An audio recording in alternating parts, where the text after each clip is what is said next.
வடிவேலு கோவை சார்ல combination அவருடைய படம். வடிவேலுக்கு முதல்ல ஜோடி போட்டதே அவர் தான். சிங்கிள் ரோல் தான் பண்ணிட்டு இருந்தாரு. அவருக்கு கோவை சார்லான்னு ஒரு ஜோடியை போட்டு அதுக்கப்புறம் ஹைலைட் பண்ணி படத்துக்கு அவரை ரொம்ப என்ஹான்ஸ் பண்ணி வடிவேலை மிகப்பெரிய லெவலில் கொண்டு போனது அவர் தான். சராசரியான தமிழ் சினிமா டைரக்டரில் நான் பார்த்த வரைக்கும். ஏன்னா வாழ்வியல் அனுபவங்கள் உள்ளவங்க தான் இந்த மாதிரி கதைகள்லாம் எழுத முடியும். அதாவது வி சேகர் படம்னா கலைஞருக்கு ரொம்ப பிடிக்கும். நான் அந்த காலகட்டத்திலலாம் பயணித்த ஒரு இயக்குனருங்கிறனால அவருடைய மன ஆதங்கத்தை பகிர்ந்திருக்கிறார். வடிவேல் அவருக்கு ஹெல்ப் பண்ணல அப்படின்னு அவருக்கு மிகப்பெரிய ஆதங்கம் இருக்குது.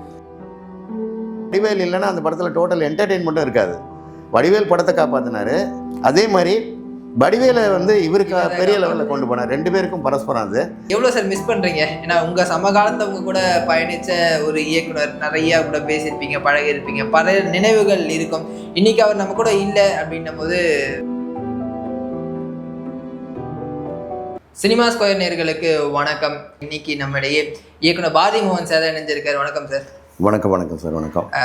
ஒவ்வொரு காலகட்டத்திலையுமே ஒவ்வொரு டிரெக்டர்ஸை இந்த தமிழ் திரையுலகம் பாராட்டும் சார். அந்த மாதிரி 90களில் கொடிகட்டி பறந்த ஒரு இயக்குனர் தான் வி சேகர் அவர்கள். பல புரட்சிகரமான திரைப்படங்களை இயக்கியிருக்காரு. சமூகத்துக்கு தேவையான பல கருத்துக்களை தன்னுடைய படங்கள் மூலமா சொல்லியிருக்காரு. இன்னைக்கு அவர் நம்மோட இல்லை. அதை எப்படி சார் பார்க்குறீங்க? நான் இப்போ தான் அவருடைய இறப்புக்கு போயிட்டு வரேன். இங்கே பெரிய இயக்குனர்கள் Selvamani sir, Bhagyaraj sir, Udhayakumar sir, Perarasu sir, பெரிய இயக்குனர்கள் வந்திருக்காங்க. ரமேஷ் கண்ணா வந்திருக்காங்க. அதாவது ஒட்டுமொத்த சினிமா இயக்குனர்களும் ரசிகர்களும் அது மட்டும் இல்லாமல் நடிகர்களும் மிகப்பெரிய அவருக்கு ஒரு ஆதரவாளராக இருக்கிறத அவர் இறந்த பிறகு தான் பார்க்குறேன். அது மனசை ரொம்ப நெகிழ வைக்கிற சம்பவம். ஏன்னு கேட்டிங்கன்னா, நீங்கள் சொன்ன மாதிரி 80களில் பாக்யராஜ் சார் அசிஸ்டண்ட்டாக வந்தார். வந்தபோதே நீங்களும் ஹீரோ தான் ஒரு படம் எடுத்தார். நீங்கள் அந்த படம் பார்த்தீங்கன்னா, நான் அப்போ அந்த கட்டத்தெல்லாம் நான் ரயிலுக்கு நேரம் வச்சு படம் பண்ணுறேன். நான் ஒரு ஹீரோ ஓரியன்ட் படம் பண்ணுறேன். அவருக்கு கதாநாயகர்கள் கிடைக்காம பாக்யராஜ் சார்ட்டின்னு நிழல் ரவியை ஹீரோ போட்டு பண்ணுறாரு. நிழல் ரவியும் பெரிய ஹீரோ தான். அப்போ ஆன்டி ஹீரோவை பண்ணுறாரு. எப்படின்னா, ஒரு சினிமா படப்பிடிப்பில் ஒரு ஹீரோ பண்ணுற அட்டகாசங்களை விவரிக்கிற படம். அந்த டைமில் அது மாதிரி ஒரு புரட்சிகரமான படம் எடுக்கிறதுக்கு மிகப்பெரிய தில்லு வேணும்.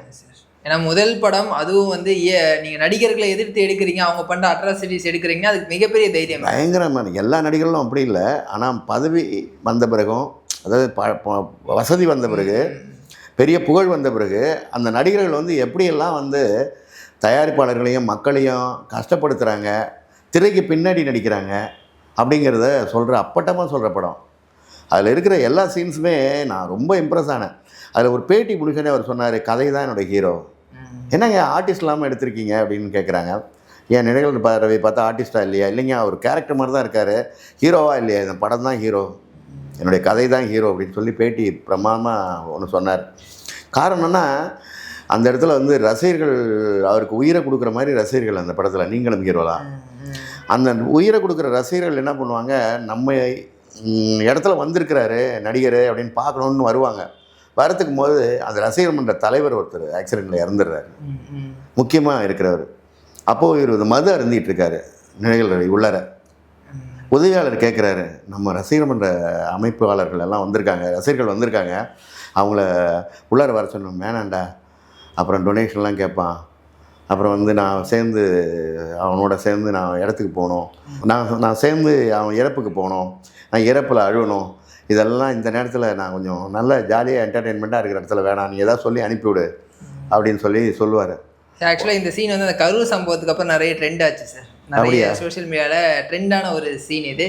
யாரை குறிப்பிட்டு சொன்னாங்கன்னு தெரியல, பட் நீங்கள் இந்த சீன் சொல்லும்போது எனக்கு ஞாபகம். அப்போ அது உதவியாளர் வெளியில் சொல்லுவார், அண்ணன் அந்த இறப்புக்கு பிறகு நம்ம தொண்டர் இறந்துட்டார்ல, நம்ம ரசிகர், அதுக்கப்புறம் ரொம்ப சோகமாயிட்டார், அதனால் ரொம்ப சோகத்தில் அப்படியே படுத்த படுக்கை ஆகிட்டார், அவரால் எதுவும் சொல்ல முடியல, இப்போ கூட உங்களை பார்க்குறதுக்கு முடியாமல் என் ரசிகர்களை நான் பார்க்காம அனுப்புகிறேன்னு சொல்லிட்டு சோகமாக சொன்னார். வேணாம் அவரை டிஸ்டர்ப் பண்ணாதீங்க, நான் போய் அந்த காரியங்களை பண்ணணும்னு போயிடுவாங்க.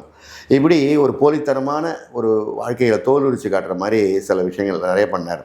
ஆரம்ப காலத்தில் அவருடைய திரைப்படங்கள் சமூக நீதி சொல்கிற திரைப்படம் தான். ஆனால் குடும்பத்துக்கு உண்டான சமூக நீதி தான், வேறு ஒன்றும் சோஷியலில் ஒன்றும் பண்ணலை. அவர் உழைச்சா முன்னுக்கு வரலாம், யாரையும் ஏமாத்தினா முன்னுக்கு வர முடியாது.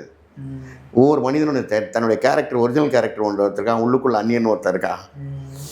இந்த குணத்தை ஒருத்தர் தான் மாற்றிக்கிட்டான்னா அவன் முன்னேற முடியும் அப்படின்னு சொல்லி குடும்பத்தில் உள்ள பகைமை, மாமியாருக்கும் மருமகளுக்கும் உள்ள வேறுபாடு, மாமனாருக்கு மருமகளை வேறுபாடு. ஆமாம், சில விஷயங்கள்லாம் நான் மிரண்டு போயிட்டேன். இது வரைக்கும் விசு சார் சொல்லாத ஒரு விஷயம் கூட சொன்னார். ஏன்னா அப்பாங்கிறவன் எவ்வளோ பெரிய சுமை தாங்கியாக இருக்கிறாங்கிறது விசு சார் கூட ஒரு கேர்லெஸ் அப்பனை தான் நடிச்சிருக்காரு. இதில் வந்து வினு சக்கரவர்த்தி சில கேரக்டர் ஒன்று பண்ணியிருக்காரு. சில இடத்துல ஒரு தந்தைங்கிறவன் வந்து எவ்வளோ 4 பெண்களை பெற்ற தந்தைங்கிறவன் எவ்வளோ பாடுபடணும், தன் மகள்களை நேசிக்கிறதுக்காக அவன் என்னென்ன கஷ்டப்படணும் அப்படிங்கிறத வாழ்க்கையில் அனுபவப்பட்டவங்க தான் சொல்ல முடியும். அந்தளவுக்கு நிறைய சொல்லியிருக்காரு. ஆரம்ப காலத்தில் வடிவேல் இருக்கார். வடிவேல் சின்ன சின்ன கேரக்டர். வடிவேலுக்கு முதல்ல ஜோடி போட்டதே அவர் தான். வடிவேல் கோவை சார்ல காம்பினேஷன் அவருடைய படம். வடிவேல் நம்ம சிங்கிள் தேவரமகன் படங்கள் பார்த்தீங்கன்னா வடிவேல் சிங்கிள் ரோல் தான் பண்ணிகிட்டு இருந்தார். அவருக்கு கோவை சார்லான்னு ஒரு ஜோடியை போட்டு அதுக்கப்புறம் ஹைலைட் பண்ணி படத்துக்கு அவரை ரொம்ப என்ஹான்ஸ் பண்ணி அவர் பண்ணியிருக்காரு. வடிவேலை மிகப்பெரிய லெவலில் கொண்டு போனது அவர் தான். வடிவேல் சார் மட்டும் இல்லாமல் Goundamani sir, Senthil sir, Vivek sir அப்படின்ட்டு அன்னைக்கு கொடி கட்டி பறந்த எல்லா காமெடி ஜாமான்களோடுமே தன்னுடைய படத்தில் நாம தான் 40 லட்ச ரூபா வாங்கிட்டு இருக்காரு கவுண்டமணி. அவரை கொண்டு வந்து ஹீரோ நடிச்சிட்டு இருக்காரு. கொண்டு வந்து அப்பா வேஷம் போட்டு பெரிய இவருக்காக வேண்டி சேகர் சாருக்காக வேண்டி கவுண்டமணி கொஞ்சம் கன்செஷனாக பண்ணி கொடுத்தாரு. 40 லட்ச ரூபா வாங்கினவர் இவருக்கு கொஞ்சம் பணம் வாங்கிட்டு பண்ணி கொடுத்தாரு அவர். ஆனால் அதே சமயத்தில் வடிவேல் அவருக்கு ஹெல்ப் பண்ணல அப்படின்னு அவருக்கு மிகப்பெரிய ஆதங்கம் இருக்குது. நான் அந்த காலகட்டத்திலலாம் பயணித்த ஒரு இயக்குனருங்கிறனால அவருடைய மன ஆதங்கத்தை பகிர்ந்திருக்கிறார். என்கிட்ட ஒரு 4 சீன் எக்ஸ்ட்ரா பண்ண சொல்லி நான் அவனுக்கு டெவலப் பண்ணி அவனை ஒரு பெரிய இடத்துல நான் கொண்டு போனேன். ஆனால் அவன் வந்து இப்படி மேலே போனவுடனே கடைசியில் வந்து என்னகிட்டையும் ஒரு ரேட்டு பேச ஆரம்பிச்சிட்டான் அப்படின்னு அவர் வடிவேலை பற்றி சொல்லியிருக்காரு. ஆனால் இன்னைக்கு வடிவேல் சாருக்கு ஒரு பெரிய மார்க்கெட் அன்னைக்கு கிரியேட் ஆச்சு அப்படின்னா அதுக்கு வந்து வி சேகர் சாரும் முக்கிய காரணம். அவருடைய திரைப்படங்களுக்கு ஒரு செகண்ட் ஹீரோவாக வடிவேல் சார் இருப்பார். இல்லை படத்தை தூக்கி நிறுத்துகிற ஒரு தூணாக தான் முக்கியமான கேரக்டர் வந்து வடிவேல் கேரக்டர் இருப்பார். வடிவேல் இல்லைன்னா அந்த படத்தில் டோட்டல் என்டர்டெயின்மெண்ட்டும் இருக்காது. வடிவேல் படத்தை காப்பாற்றினார். அதே மாதிரி வடிவேலை வந்து இவருக்கு பெரிய லெவலில் கொண்டு போனார். 2 பேருக்கும் பரஸ்பரம் அது. அதுக்கப்புறம் வந்து அவருடைய ஸ்டேட்டஸ் அப்படி போனதுனால பண்ண முடியல என்னமோ தெரில. அது அவங்களுக்குள்ள மேட்ரு. அது நம்மளை எந்த வித விமர்சனமும் பண்ணுறதுக்கு நமக்கு தகுதி இல்லை. முக்கியமாக அவருடைய படங்கள் பற்றி நம்ம பார்க்கும்போது நிறைய பெண் உரிமைகள் சார்ந்த கருத்துக்களை வந்து குறிப்பாக வந்து அன்றைய கால சமூக சூழலில் வந்து எந்தெந்த மாதிரியான பிரச்சனைகள் இருந்துச்சு, பெண்கள் எந்தெந்த மாதிரியான பிரச்சனைகளை ஃபேஸ் பண்ணுறாங்க அப்படின்ற விஷயத்தில் வந்து ரொம்ப தோலுரிச்சு காட்டியிருந்தார். அதுவும் இல்லாமல் திராவிட சித்தாந்தங்களான பெரியார், அம்பேத்கர் இவங்களுடைய சித்தாந்தங்கள்லாம் தங்களுடைய படங்களில் வச்சு ஒரு புரட்சியை ஏற்படுத்தின ஒரு இயக்குனர் அப்படின்னு. அது உண்மைதான். ஏன்னு கேட்டிங்கன்னா அவர் பேசிக்கலாக வந்து ஒரு கம்யூனிஸ்ட் இயக்கத்துலேருந்து வந்தவர். தன்னுடைய கம்யூனிஸ்ட் இயக்கத்துலேருந்து அப்புறம் திராவிட இயக்கத்திற்கு மாறினார். குடும்பமே திராவிட இயக்கத்தில் இருக்கிற குடும்பங்கள் தான். பட் அவர்கிட்ட இருக்கிற மிகப்பெரிய உயர்ந்த ஒரு விஷயம் என்னென்னா ஆணியம் இருக்குல்ல, இந்த பெண்ணடிமை வந்து ஆணுக்கு வந்து எப்படி கட்டுப்படுது. ஸோ ஆளுமையான ஆண்களை வந்து பெண்கள் எப்படி ஹேண்டில் பண்ணுறது. ஸோ பெண்கள் வந்து தன்னுடைய உரிமையை எப்படி நிலைநாட்டுறது தன்னுடைய குடும்பத்திலலாம் 90கள்லாம் பார்த்தீங்கன்னா இந்த அளவுக்கு பெண்களுக்கு ஃப்ரீடம் கிடையாது. ஓரளவு அவங்க குழந்தைய பார்த்துக்கிறது, சமையல் பண்ணுறது, வீட்டு மேட்டர் வீட்டோடு தான் இருப்பாங்க. இப்போ அந்த பெண்கள் படுகின்ற பாடுகள், அவங்களுடைய தேவைகள் எப்படி இருக்குது, கணவன்களுடைய ஆளுமை அதிகமாக இருக்குது, அந்த ஆளுமையை அவங்க எப்படி முறியடித்து எல்லாமே ஈக்குவல் தான் ஒரு மாரல் எண்டில் சொல்லியிருப்பாரு. பொண்டாட்டி சொன்னால் கேட்டுக்கணும்னு ஒரு டைட்டில் போட்டதே அவர் தான். ஆமாம், பொங்கல்ங்கிற ஒரு படம் எப்படின்னு கேட்டிங்கன்னா ஒரு 4 இளைஞர்கள், வேலையில்லாத இளைஞர்களை ஒரு பெண்கள் வந்து வேலையில்லா திண்டாட்டம் அதிகமாக இருந்த காலம், ரொம்ப அதிகம் வேலையில்லா இளைஞர்களை ஒரு பெண்கள் உருவாக்கி தன்னுடைய தந்தைக்கு எதிராக அவங்களுக்கு மிகப்பெரிய களத்தை அமைச்சு கொடுத்தாங்க அப்படிங்கிற பெண்ணுரிமை சொல்கின்ற சார். அந்த காலத்துல அது மிகப்பெரிய விஷயம். இப்பவே அது எடுத்தாவே வந்து இப்பவுமே அந்த வேலையில்லா திண்டாண்ட மாதிரி சில விஷயங்கள் இருக்கு. பட் அந்த காலகட்டத்தில் வந்து அதை எடுக்கிறதுக்கு ஒரு தைரியம் வேணும் இல்லை சார்? கண்டிப்பா. நீங்க சினிமா எப்போதுமே ஒரு மாதிரி மேஜிக்கலா இருக்கும், ஒரு மாயையில் இருக்கும், ஒரு கற்பனையாக இருக்கும். ஒருத்தர் வெற்றி பெறான்றது வந்து சாதாரணமாக வந்து ஹோட்டல் வச்சுட்டு இருந்தவன் திரும்பி 5 ஸ்டார் ஹோட்டல் பாட்டில் வந்து பணக்கார மாதிரி நம்ம சூப்பர் ஸ்டார் அப்படி கிடையாது. அவர் படங்களில் மாடு கடலுக்கு கூட்டுறவு மாடு வாங்கி பால் கறந்து அந்த பாலை விற்று அந்த பாலை வந்து மக்களுக்கு பயன்பாடுக்கு கொடுத்து அதுக்கப்புறம் பெரிய அளவு மாதிரி காமிச்சிருப்பாரு. அதேமாரி ஒரு சின்ன கடையில் ஆரம்பித்து பெரிய கடையாக உழைச்சி முன்னேறாங்கன்னு சொல்லியிருப்பாரு. மற்ற எந்த ஒரு திரைப்படங்களும் பார்த்தீங்கன்னா இன்றைக்கி ஒரு சாங்லேயே மிகப்பெரிய கோடீஸ்வரன் ஆயிடுவாங்க. படங்கள்ல ஆமாம். ஆனால் இதில் எப்படின்னா அவங்க எவ்வளோ கடுமையாக உழைச்சி முன்னேறாங்கன்னு சொன்னவர் அவர் தான். ஏன்னா அவர் ஒரு பொதுநலவாதிங்கிறதுனால, ஒரு சமூக சிந்தனைவாதிங்கிறதுனால அவர் பேச்சு ரொம்ப தெளிவாக இருக்கும். அவருடைய சொல்லு செயல் எல்லாத்துலேயுமே ஒரு மிகப்பெரிய ஒரு கருத்தியல் ரீதியான ஒரு விஷயங்கள் இருக்கும். சராசரியான தமிழ் சினிமா டைரக்டர் இல்லை நான் பார்த்த வரைக்கும். அவருடைய எல்லா படங்களும் ஒவ்வொரு இடத்துலையும் ஒவ்வொரு படங்கள்லையும் ஒரு மெசேஜ் வச்சிருப்பார், சமூக நீதி வச்சிருப்பார். அதே மாதிரி அந்த மெசேஜை வந்து ஒரு கருத்தா திணிக்காம மக்களுக்கு தேவையான அளவுக்கு அந்த காமெடி கலந்து அந்த ஜனரஞ்சகமா கொடுக்கறதுல வந்து அவர் தான் சார் பெஸ்ட். அவரோட படங்கள்ல காமெடி இருக்கோ, அந்த காமெடிக்குள்ள ஒரு சமூக விஷயம் இருக்கும். அந்த மாதிரி மக்களுக்கு வந்து போர் அடிக்காம கொண்டு போட்டு அவர் வந்து ஸ்பெஷலிஸ்ட் அப்படின்னே சொல்றேன் சார். உங்ககிட்ட ஏதாவது ஷேர் பண்ணியிருக்காரா? ஏதாச்சும் ஒரு கதை நிறைய சொல்லியிருக்காரு. என்னன்னா, நான் அவருடைய செட்டு ரொம்ப பெரும்பாலும் ஏவிஎம் உள்ளார அவருக்குன்னு ஒரு செட்டு இருக்கும். அவர் வீடு, கதாநாயகன் வீடு, கதாநாயகி வீடு. இப்போ இருக்காருன்னு வச்சுக்கலேன், லிவிங்ஸ்டன் குஷ்பு காம்பினேஷனாக இருக்கும், ராதிகா நாசர் காம்பினேஷனாக இருக்கும், அதுக்கப்புறம் நெப்போலியன்னு ரோஜா காம்பினேஷன், இப்படி காம்பினேஷன்கள் ஒரு வீடு இருக்கும். எய்த்தாப்புலலாம் வடிவேலு சோபஸ் அப்படி வீடு இருக்கும். அந்த வீட்டில் நான் ஏவிஎம் போகும்போதெல்லாம் அவட உட்காந்து பேசுவேன். பேசும்போது அவருடைய விஷயங்கள் நிறையா இருக்குது. இன்னொரு விஷயம் என்னன்னு கேட்டிங்கன்னா, நான் அவர்கிட்ட பிடிச்சது, இப்போ தமிழ் சினிமாவில் பண்ணாத ஒரு விஷயம் என்னென்னா, எல்லாரையும் கூப்பிட்டு கதை சொல்லுவார். எல்லாரையும் கூப்பிட்டு டிஸ்கஸ் பண்ணுவார். டிஸ்கஸ் பண்ணும்போது அவங்கவுங்க ஒரு வாழ்க்கையோட அனுபவத்தை சொல்லுவாங்க. படம் பண்ணும்போது அதை கலந்து அதை படத்தில் சொல்லுவார். தன்னுடைய டைலாக் மட்டுமே பேசாமல் அவங்களுக்கு மற்றவங்களை எல்லாரையும் உட்கார வச்சு, நீ என்ன ஃபீல் பண்ணுற, நீ என்ன ஃபீல் பண்ணுற, நீ பேசாத அப்படின்னு சொல்லி ஒரு முதல்ல ஒரு ரிகல்சன் ட்ராமா மாதிரி ரிகல்சன் பண்ணிவிட்டு அதுக்கப்புறம் உள்ளே போவார். அதுமாதிரி அந்த டைரக்டர் நான் பண்ணி பார்த்ததில்ல முதல்ல. அதே மாதிரி அவரோட படங்களை ரொம்ப நான் அப்போ ஒரு கூடவே இருந்திருக்கேன். ஓகே சார், நீங்கள் நிறைய ட்ராவல் பண்ணியிருக்கீங்க. அவருடைய அந்த நகைச்சுவை அந்த பார்ட் எப்படி சார் எடுத்துப்பார்? இப்போ ஒரு பக்கம் விவேக் சார் இருப்பார், ஒரு பக்கம் Vadivel sir, Goundamani sir, Senthil sir, இப்படி 4 ஜாமவான்களை வந்து வச்சு வேலை வாங்குறது அப்படின்றது ஒரு சாதாரண விஷயம் இல்லை சார். ஒவ்வொருத்தர் ஒரு இன்புட் கொடுப்பாங்க. கவுண்டமணி சார் ஒரு கவுண்டர் கொடுப்பாரு, வடிவேல் சார் ஒரு கவுண்டர் கொடுப்பாரு. அதெல்லாம் மேட்ச் பண்ணி இதுக்கு இவ்வளோதான்ப்பா வேணும், இது போதும்பா அப்படின்னு வந்து முடிவு பண்ண போதும்பாங்கிற முடிவு தான். ஏன்னா மிகப்பெரிய நகைச்சுவை இல்லை உள்ளூரில் வி சேகர் சார். அவர் எப்போதும் சீரியஸாக தான் இருப்பார். பட் இது நல்லா இருக்கா பண்டியா படங்கள் அப்படி இருக்காது. படங்கள் வந்து என்ன, அதுக்கு ஒன்று அளவுகோலை வச்சிருவாரு. இதுக்கு மேலே போகாத, இதுக்கு மேலே காமெடி போனால் தகட்டிடும் அப்படின்னு சொல்லிடுவார். கவுண்டமணிக்கு நான் கவுண்டமணியோடலாம் இப்போ ரொம்ப க்ளோஸாக இருந்து அவருடைய படங்கள் ஒர்க் பண்ணிட்டு இருந்தேன். கவுண்டமணிக்கெலாம் ரொம்ப அவரை பிடிக்கும். அவர் கால் ஷீட்லாம் உடனே கொடுத்துருவாங்க.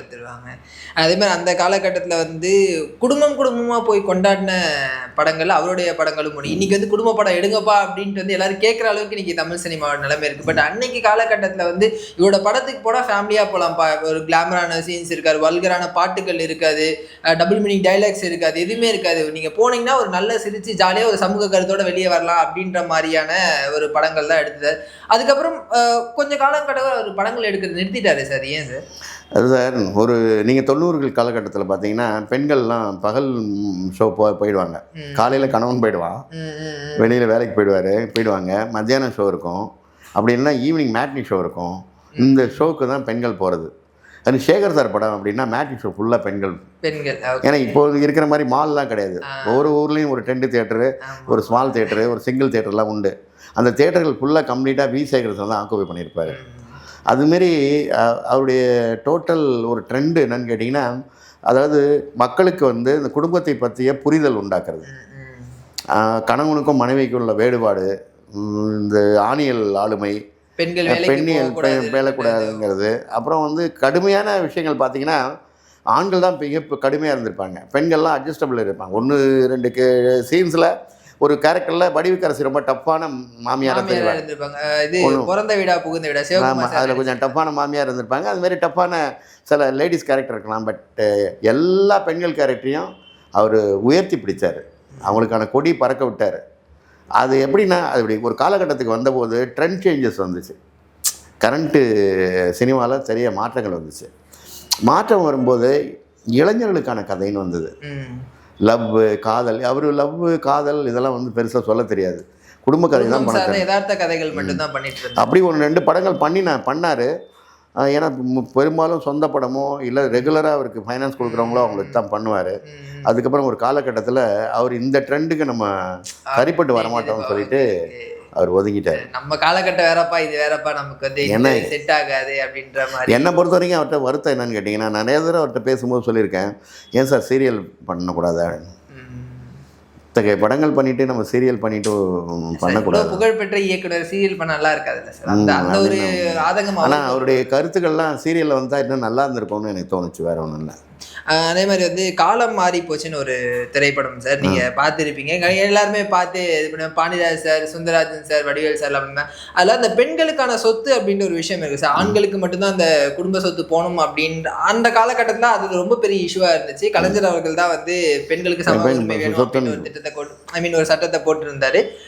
அந்த அந்த கருவை வச்சு அந்த திரைப்படத்தை வந்து எடுத்திருப்பாங்க சார். அது வந்து கலைஞருக்கும் அவருக்குமான ஏதாச்சும் உரையாடல் நீங்க ஏதாவது கேள்விப்பட்டிருக்கீங்களா சார்? ஏன்னா அந்த அந்த கருத்தை தான் அவர் வந்து முன்னிறுத்தி அதில் எடுத்திருக்காரு. அதாவது வி சேகர் படம்னா கலைஞருக்கு ரொம்ப பிடிக்கும். ஏன்னா திமுகவில் வந்து முக்கியமான ஒரு போஸ்டில் இருக்கிற கண்ணப்பன் ஒரு எம்எல்ஏவும் இருந்தார், எம்எல்சியாகவும் இருந்தார், அந்த காலத்தில் இருந்தார். அவர் திமுகவோட ரொம்ப மிகப்பெரிய அணுக்கமான ஒரு தொண்டராக இருந்து மிகப்பெரிய பதவி அடைந்தவர். அவர் வந்து தலைவர்கிட்ட நெருக்கமாக இருந்தார். அவருக்கு மருமகன் தான் இவர். V Sekar sir. அவருக்கு மருமகன் முறை வேணும். அதனால் அந்த ஃபேமிலி, அவருடைய மைத்துனர் பார்த்திபன் வந்து தயாரிப்பாளராக இருந்தார். இவர் படங்களுக்கு 2-3 படங்களுக்கு தயாரிப்பாளராக இருந்தார், வெடி படங்களுக்கும் தயாரிப்பாளராக இருந்தார். ஸோ பார்த்திபனோட மைத்துனர் இவங்க எல்லாமே திமுக குடும்பத்தில் கலைஞர் தலைவர் குடும்பத்தில் ரொம்ப நெருக்கமாக இருந்தாங்க. இப்போ கூட நிறையமா நம்ம தலைவர் முதல்வர் கூட இப்போ அவரை பார்க்கறதுக்கு வந்துட்டு இருக்காருன்னு சொன்னாங்க. இந்த மாதிரியான சமூக துணை முதல்வர் உதயநிதி அவர்களும் அவரை பார்க்க வந்துட்டு இருக்காருன்னு சொன்னாங்க. அங்கே திராவிட திமுக பேச அதே கொள்கை தான் தன்னுடைய படங்கள் மூலமா அவர் வந்து பேசியிருந்தார். பெண்ணுக்கு வந்து உரிமை கொடுக்கணும், பெண்களுக்கு வந்து சுதந்திரமா செயல்படணும், வேலைக்கு போகணும், இந்த மாதிரியான விஷயங்கள் வந்து தொடர்ந்து தன்னுடைய படங்களை வந்து சொல்லிட்டு வந்திருக்காரு. அது மட்டும் இல்லை, அந்த படத்தை வந்து நகைச்சுவையாகவும், அதாவது எளிதாக தினத்தந்தி மாதிரி புரியுற மாதிரியும் சொல்லியிருக்காரு. சில பேர் ரொம்ப சீரியஸாக சொல்லுவாங்க, சீரியஸாக போய் சார் சொல்லிட்டாலும் போர் அடிச்சிடும் சார். ஆமாம், அந்த நகைச்சுவை டெம்ப்ளேட்டோட வந்து சொல்லக்கூடிய ஒரு விஷயங்கள்லாம் ரொம்ப சூப்பர். அதேமாதிரி வரவு எட்டனா செலவு பட்டனா, அந்த படத்தில் வந்து பார்த்தீங்க அப்படின்னா ஒரு பட்ஜெட் ஒரு ஃபேமிலி எப்படி வந்து பாதிக்குது, எவ்வளோ கஷ்டப்படுறாங்க மிடில் கிளாஸ் ஃபேமிலிஸ் அப்படின்ற ஒரு நாசர் அண்ட் குஷ்பு மேம் வந்து பண்ணியிருப்பாங்க. அவ்வளோ எக்ஸ்ட்ராடினரியாக இருக்கும் சார். அதோட ஸ்க்ரீன் பிளேவாக இருக்கட்டும், அந்த படத்தில் சொல்லப்பட்ட விஷயங்களாக இருக்கட்டும். அதே மாதிரி அவருடைய படங்கள் வந்து பிஎன்சி சென்டரில் வந்து நிறைய ஓடும் சார். குறிப்பாக அந்த கிராமங்கள் சைட்லலாம் வந்து ஒரு மிகப்பெரிய வரவேற்பு இருக்கும். இன்னைக்கு கால படங்கள்லாம் வந்து பார்த்தீங்கன்னா வெறும் ஏ கிளாஸ் ஆடியன்ஸ் மட்டும் பார்த்துட்டு போகிற மாதிரி இருக்குது. பெருசாக கிராமங்களோட போய் கனெக்ட் பண்ண படங்கள் ஒரு சிலர் தான் வருது. அப்படி இருக்கும்போது அவருடைய படங்கள் எவ்வளோ நம்ம மிஸ் பண்ணுறோம் சார். இப்போது அந்த காலகட்டங்கள் அப்படின்னு கேட்டிங்கன்னா மிடில் கிளாஸுடைய வலி யாருக்குமே தெரியாது. இவர் அந்த ஒரு ஆஃபீஸ் போனால் கூட ஒரு லேடிஸுக்கு ஒரு 10 ரூபா வேணும், ஒரு அம்மா போய் பார்த்துட்டு போகிறதுக்கு கூட கணவன் பணம் தர மாட்டாங்க. அப்போ அவங்க கையில் கணவன் கையிலேருந்து தான் எதிர்பார்ப்பு. இப்போ வந்துருச்சு, மாதம் 1000 ரூபா வந்திருக்கு, பஸ்ஸில் ஃப்ரீயாக போகலாங்கிறது. அந்த காலகட்டத்தில் ஒரு தாயை பற்றி பார்க்க போனாலும் சரி தான், உடம்பு சரியில்லாத தன்னுடைய தந்தையை பார்க்க போனாலும் சரி தான், ஏதோ ஒரு சைடில் ஹாஸ்பிட்டல் போனாலும் சரி தான், தன்னுடைய செலவுகளுக்காக ஒரு பெண்ணை சார்ந்த செலவுகள் சில விஷயங்கள் இருக்குல்ல, அதுக்காக கூட கணவன் கையை தான் எதிர்பார்த்துட்டு இருந்த நிலைமை இருந்தது. அப்போது அந்த அந்த பணத்தை வந்து கணவன்ட்டேருந்து வாங்குறதுக்கு அவர் எவ்வளோ பாடுபட வேண்டியிருக்குங்கிறதெல்லாம் ரொம்ப எளிதாக சொல்லியிருக்காரு அந்த டைமில். அதனால் மக்களோட ஈஸியாக கனெக்ட் ஆகிடும். அது எப்படி அவர் ஒரு தீர்க்க தரிசனம், உண்மையிலே ஒரு பெரிய தீர்க்க தரிசனம் மக்கள்கிட்ட கனெக்ட் ஆகிட்டு. அதனால தான் சொல்கிறேன், மிடில் கிளாஸ் ஜனங்க வந்து அவருக்குன்னு ஒரு ட்ரெண்ட் இருந்தது. சேகர் படம்னா போகலாம் அப்படிங்கிற மாதிரி கிராமம் எல்லாம் தமிழ்நாடு பூரா பட்டி தொட்டிலாம் அவர் படம் வந்து ஆரம்பத்தில் சின்ன சின்ன கேரக்டர்களில் பண்ணிகிட்டு இருந்த நடிகர்கள்லாம் பெரிய லெவலில் போயிட்டாங்க. விக்னேஷ்லாம் அந்த அதுக்கப்புறம் பெரிய படம் வந்தது. அது முரளி கூட ரீஎன்ட்ரி வந்துச்சு இந்த படத்துக்கு அப்புறம். அதுக்கப்புறம் விவேக் சார் வந்து இது மாதிரி படங்களில் நடித்து அவர் பெரிய லெவலில் போக ஆரம்பிச்சிட்டாரு. ஆமாம், வடிவேலுக்கும் அடுத்த ஸ்டேஜுக்கு போச்சு. நிறைய நடிகர்களை தூக்கி விட்டார். வடிவேல் சார் சொல்லும்போது வடிவேல் சார் அந்த கோவை சார்ல மேம் அந்த காம்போ இருக்குல்ல சார், அது எக்ஸ்ட்ரானரியா இருக்கும்.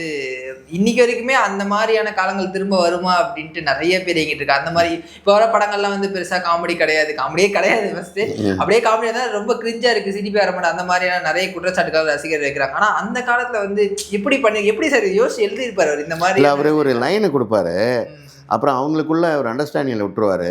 அவங்க ஒரு தன்னுக்குள்ளே ஒரு அண்டர்ஸ்டாண்டிங் பண்ணி எப்படி பண்ணலாம் அப்படி பண்ணலான்னு சொல்லிட்டு நான் செட்டில் பார்த்துருக்குறேன்.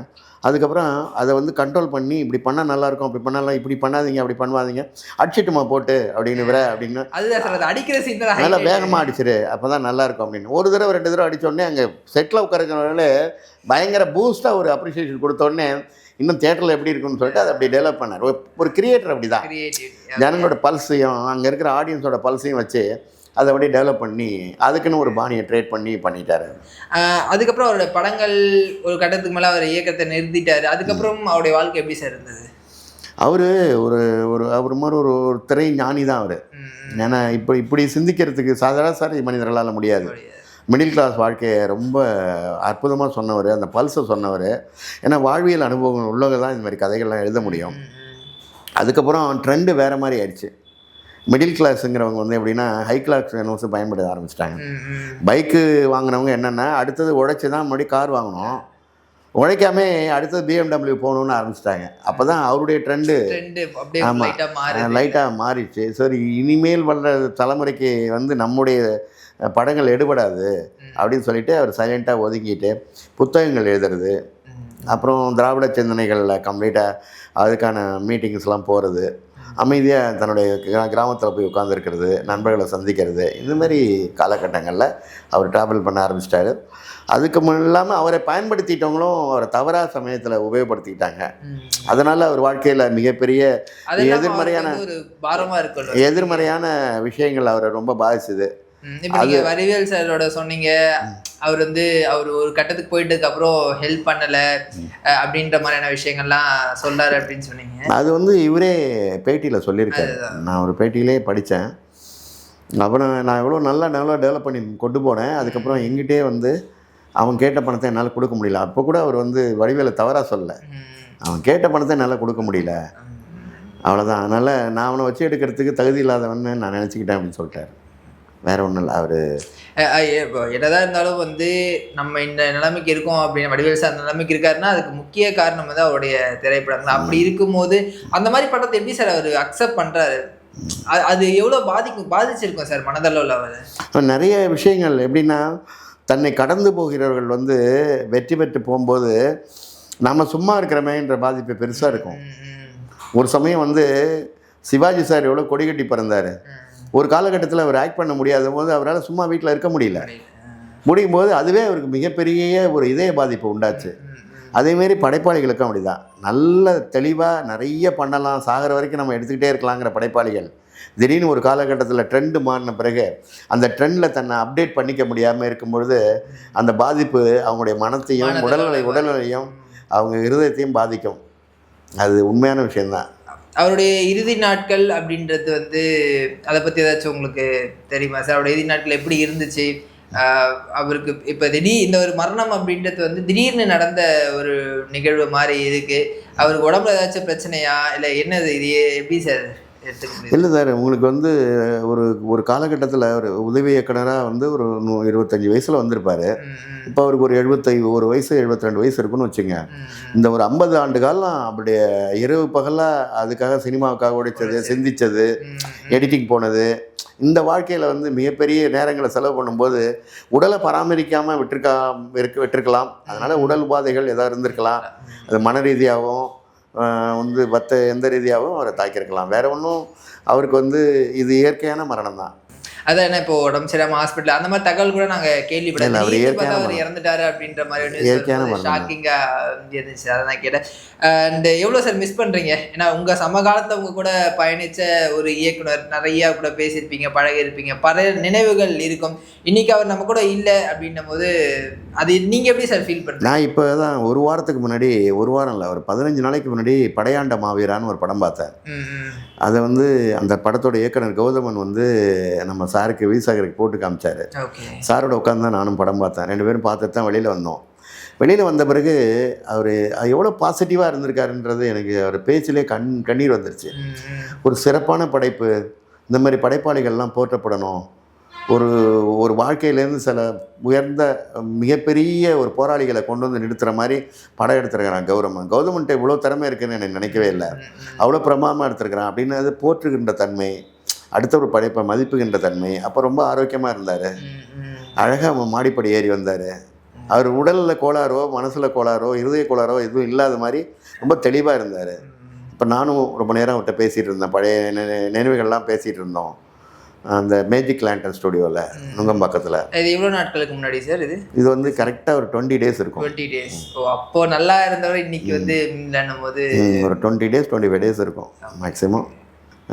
படையாண்ட மாவீராங்கிற படத்தோட ப்ரொஜெக்ஷனு ரெண்டு பேரும் ஒன்றா தான் பார்த்தேன். அதான் நீங்கள் கடைசியாக அவரை பார்த்தது? அதுதான் கடைசியாக பார்த்தது. அதுக்கப்புறம் இன்னைக்கு தான் வந்து பார்க்குறீங்க. ஆனால் அவர் நம்மளோட இல்லை சார். நீங்கள் எவ்வளோ எமோஷனலாக இருப்பீங்க என்னால் புரிஞ்சிக்க முடியும் சார். ஸோ இதோட முடிச்சுக்கலாம் சார். நன்றி சார். வணக்கம் வணக்கம் வணக்கம் வணக்கம். அவருடைய நினைவோடு நம்ம விடைபெறுகிறோம். நன்றி.